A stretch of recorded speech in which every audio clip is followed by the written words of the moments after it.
Today I want to talk about reishi and the battle against HIV and AIDS. Reishi is one of the top medicinal plants in the Chinese herbal system and has been called the mushroom of immortality. Wild reishi is extremely rare. It only grows on about 2 in 10,000 plum trees in Asia and was really only available to the Chinese and Japanese royalty for thousands of years. But in the 1970s, the Japanese figured out how to cultivate it, and now it's pretty much available to everybody.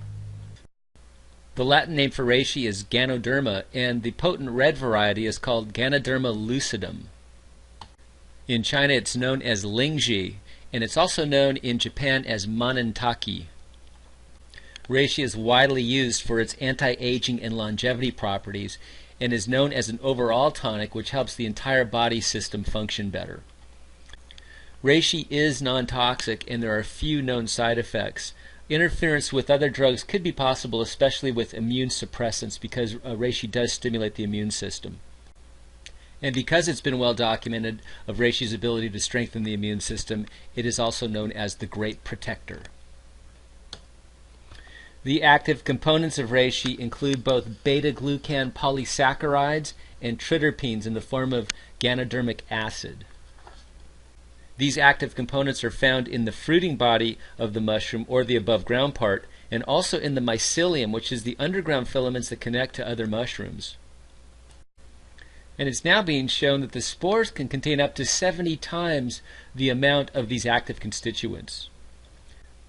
Dr. Andrew Weil writes that reishi has been the subject of a surprising amount of research in Asia and the West. Research has shown that the polysaccharide beta-D-glucan in reishi boosts the immune system by raising the amount of immune-boosting T cells. HIV, the virus responsible for causing AIDS, attacks the immune system, specifically targeting these T cells, reducing the body's ability to fight infection. By stimulating these T cells, reishi strengthens the immune system and its ability to combat AIDS and other diseases. Reishi is also known for its antiviral properties, and studies indicate that reishi inhibits the HIV-1 PR enzyme. And some well-known U.S. medical websites like the Memorial Sloan Kettering Cancer Center and WebMD.com list reishi as a component in the treatment of AIDS. And there is a section on reishi at the Memorial Sloan Kettering Cancer Center website. And quoting from the website, derived from the cap and stem of the mushroom, reishi mushroom is used as an immune stimulant by patients with HIV and cancer. The active constituents are thought to include both beta-glucan polysaccharides and triterpenes. Reishi contains over 400 bioactive components and is an approved cancer drug in Japan. The Japanese evidently recognize reishi's ability to stimulate interleukins which combat tumors, as well as its immune-enhancing properties. Studies also show that the glucans in reishi help immune cells bind to tumor cells.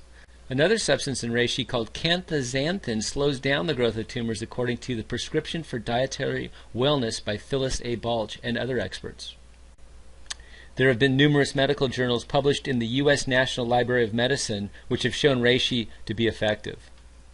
Health institutions such as the Cancer Research UK, the City of Hope National Medical Center in California, and the Memorial Sloan Kettering Cancer Center are now pursuing researches and studies on reishi. And a study in Japan at the Toyama Medical and Pharmaceutical University indicated that ganodermic compounds in reishi were found to be active as anti-HIV-1 agents. And another study published in the October 1998 issue of the Chemical and Pharmaceutical Bulletin found that triterpene compounds found in the reishi mushroom and its spores significantly exhibit anti-HIV activity.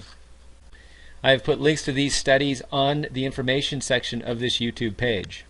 And if you want to do further research on the studies done on the subject of reishi and HIV, you can use PubMed.org or Google Scholar. And please note that this information is not medical advice and is for information purposes only. Thanks for listening, and please remember to subscribe to my YouTube page.